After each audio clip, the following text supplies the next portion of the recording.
you're not happy in life, it's because you feel like you're not having a contribution, either to yourself, like you're growing, you're contributing, you're learning, you leveled up, your next level, or contributing to other people in some meaningful way. And so that's great awareness. So if you're ever in a rut or you feel low energy, it's like, okay, I'm missing contribution somehow. I need to go.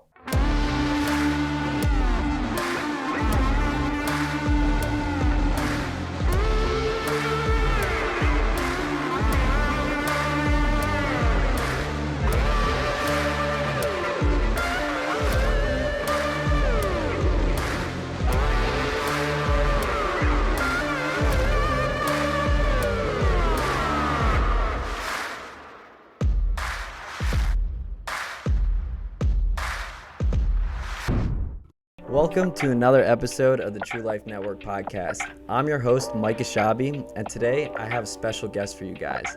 Today's guest built and sold a biotech software company at the age of 19, then went on to become a venture capitalist that raised $500K to about $15 million at the age of 22. Currently, he's running a YouTube channel for entrepreneurs with over 2 million subscribers and over 300 million views. He's a worldwide speaker and author of 4 books whose life mission is to solve the world's biggest problem, which is that people don't believe in themselves. He's been recognized by Forbes as one of the world's top 40 social marketing talents and by Inc. as one of the 100 great leadership speakers, as well as one of the top 25 social media keynote speakers. Ladies and gentlemen, today I bring to you the man himself, the guy that Gary Vee calls the DJ who inspires people and who Ed Milet calls the modern day Napoleon Hill. Ladies and gentlemen, I bring to you the one and only Mr. Evan Carmichael. Evan, I appreciate you joining me. Let's go, Mike. Happy to be here, man. Yes, sir. Yes, sir. So Evan, I want to talk to you a little bit about your life mission. You're actually taking on a big task. The biggest problem in the world is that people don't believe in themselves. What made you want to pursue, being that influence to help others, gain that confidence to believe in their vision and go after it? Well, I think your purpose comes from your pain. So whatever you struggle the most with as a human is the thing that you want to help other people through.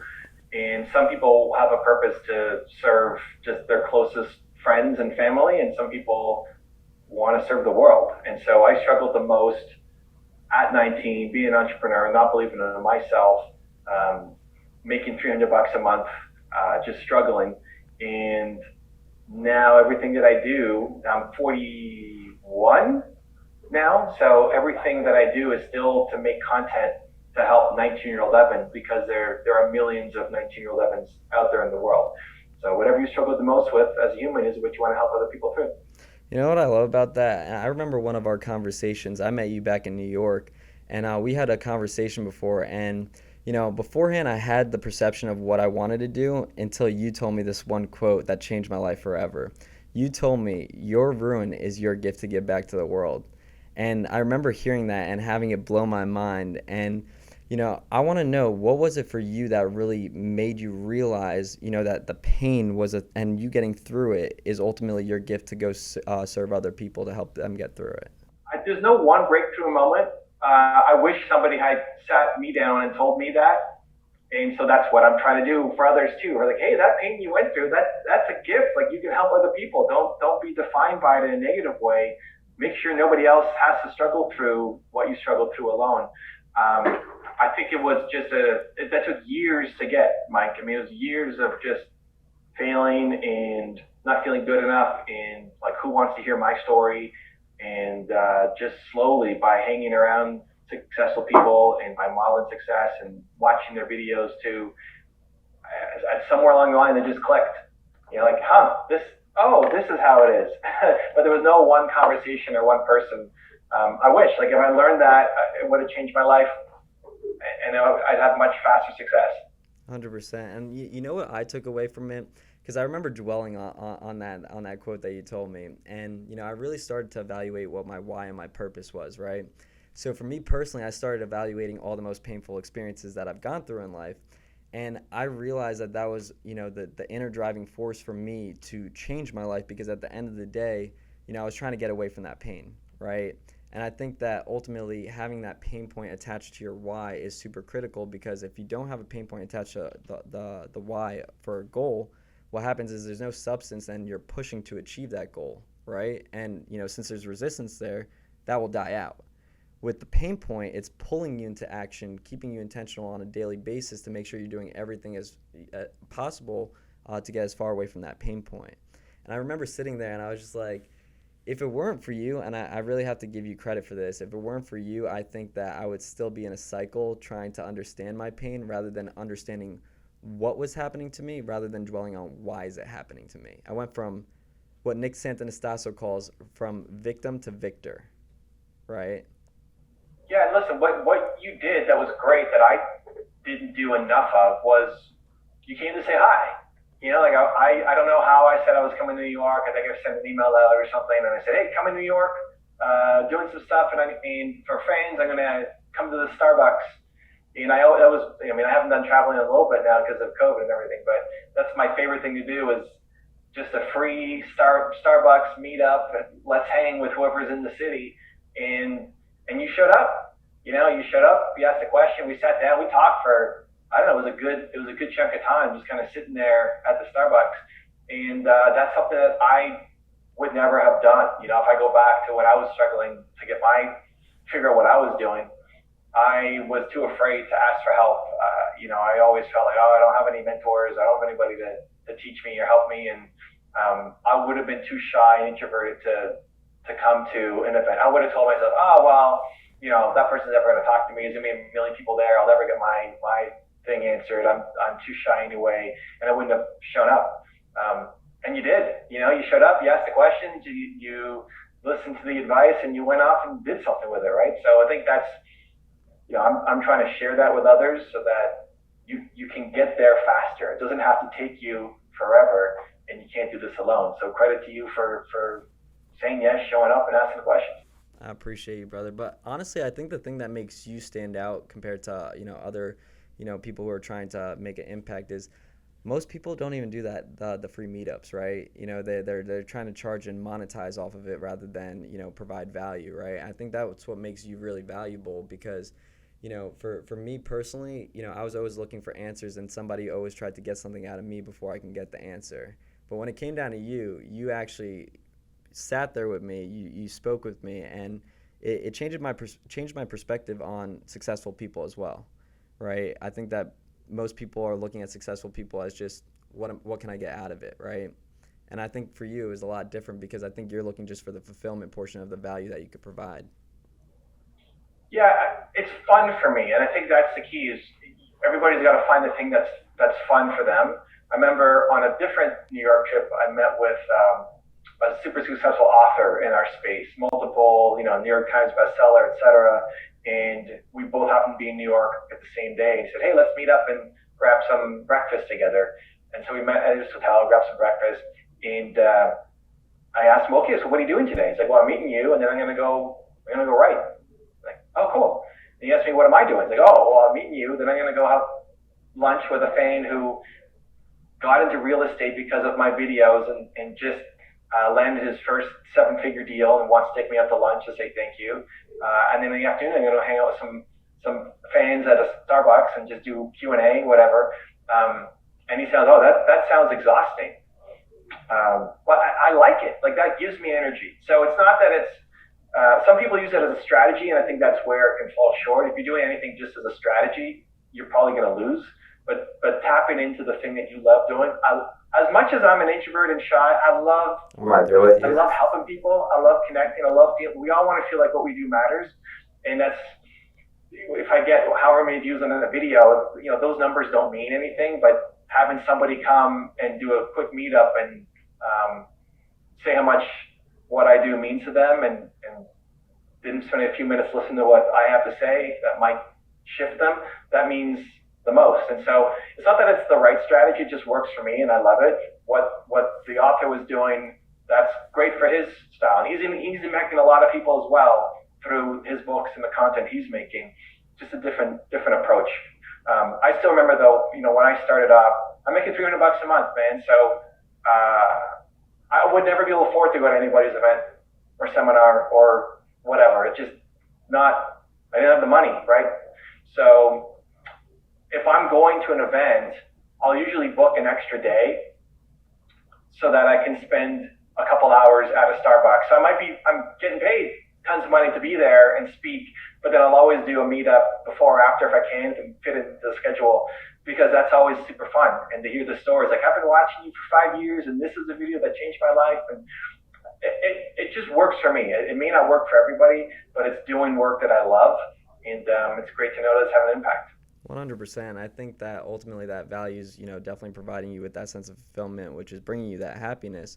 And I think that's ultimately the whole basis of why you're serving, right? And if you take it back to your book that came out not too long ago, Built to Serve, I think that ultimately just the title alone is super strong, right?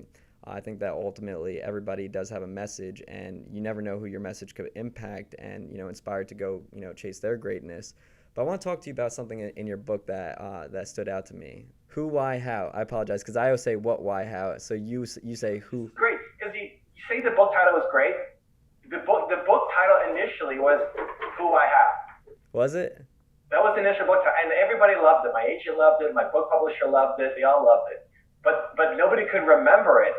And my agent says, no, you can't change the name. What, Why, Who is a great title. It's like, yeah, but it's not what, why, who. It's who, I have.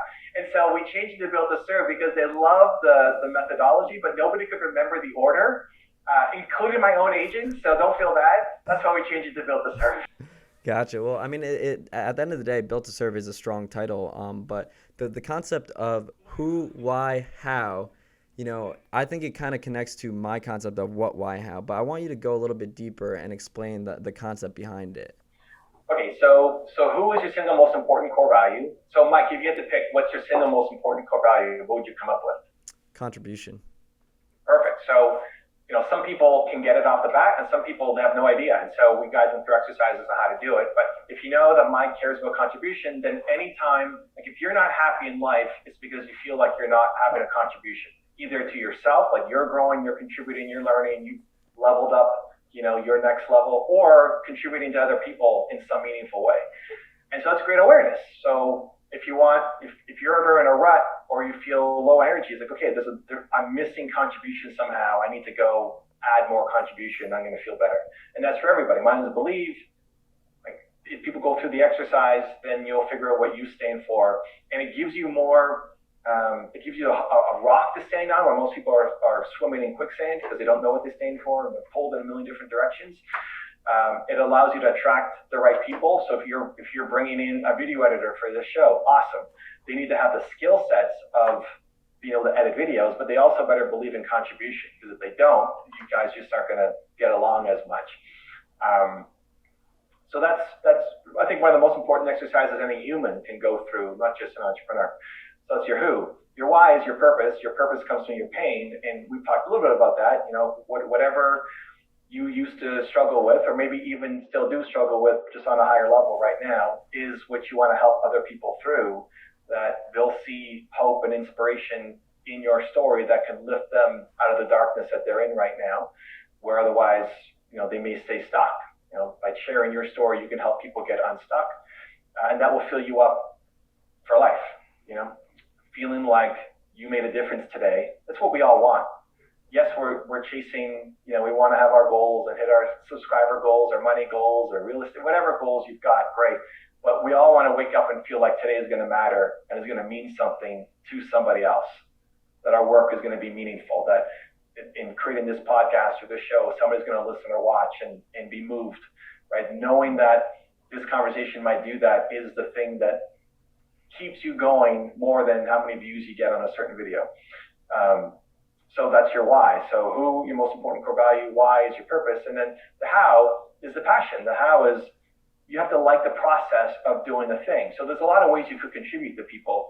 If contribution's your who and mine is belief, there's so many ways to contribute to people. If your camera guy here is moving his office or he's going to start his own business, you could contribute by helping him move his office and packing boxes and unplugging his computer and setting it up on the other side.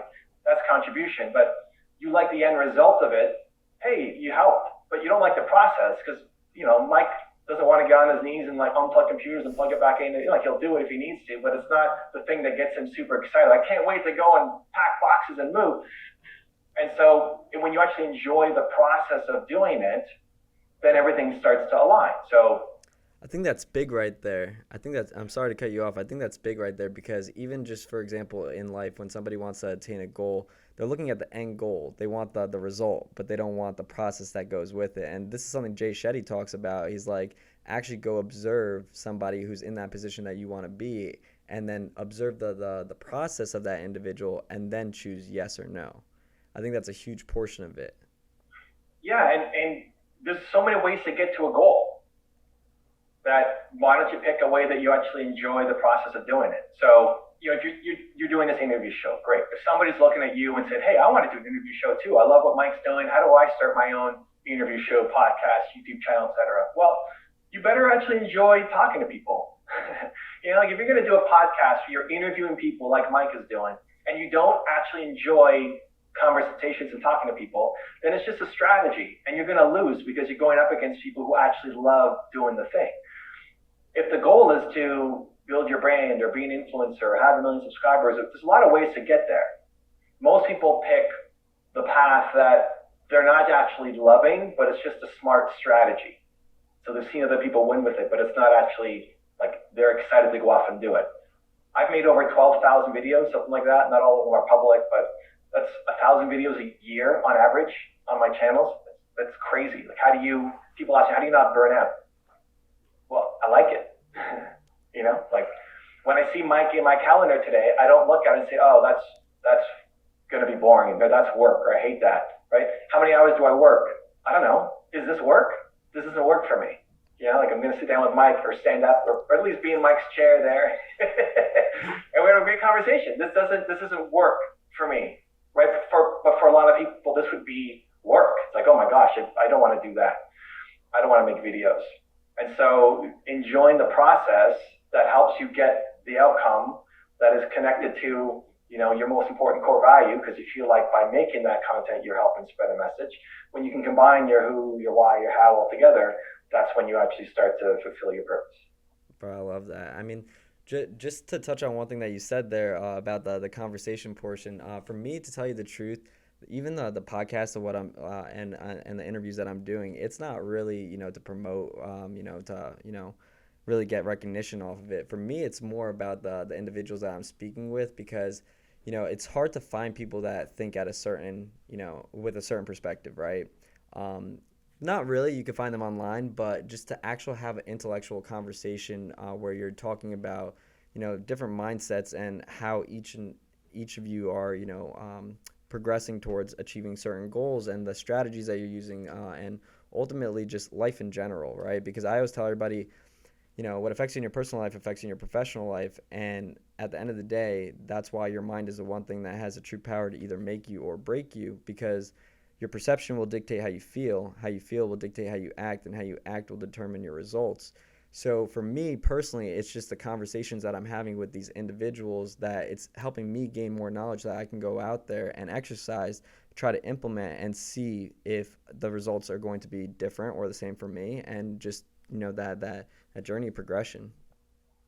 Leaning in on the thing that feels right to you, I think matters. Like you came out to New York and met me at the Starbucks, and we had a fairly lengthy conversation towards other conversations that I had with people, and you were, again, willingness to show up, but then willingness to be curious, willingness to say what you were struggling with at the time and get feedback and help, and that leads to a great conversation. So that leads to a great idea to have a podcast and interview and have conversation with people.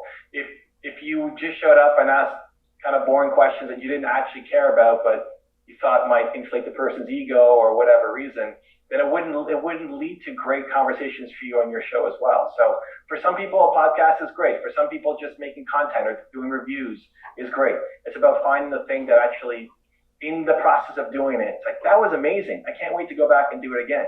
Because most of the things in our calendar, when you look at it, just look like strategies and tactics and chores, as opposed to, I can't wait to go off and do that thing.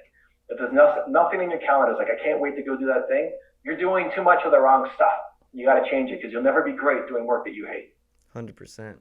Well, Evan, I know that we are running on the clock here, and I would love to have the opportunity to go deeper with you because typically my interviews do go about an hour long, and I know that, we had a little bit of an issue, with the setting up and whatnot. I would love to do a part two with you where maybe we could even potentially do it in person. I also want to talk to you about, coming and speaking at my conference and whatnot. But I think that, I'm sorry? What episode are you at now?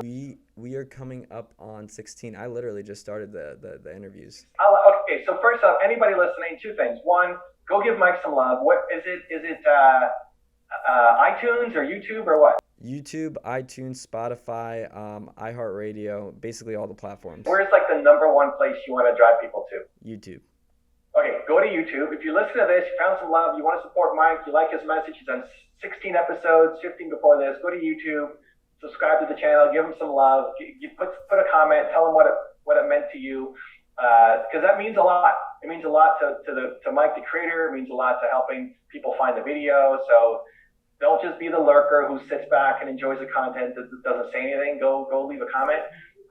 And episode 100, I'm coming back. I'm holding you to it, brother. Operation episode 100.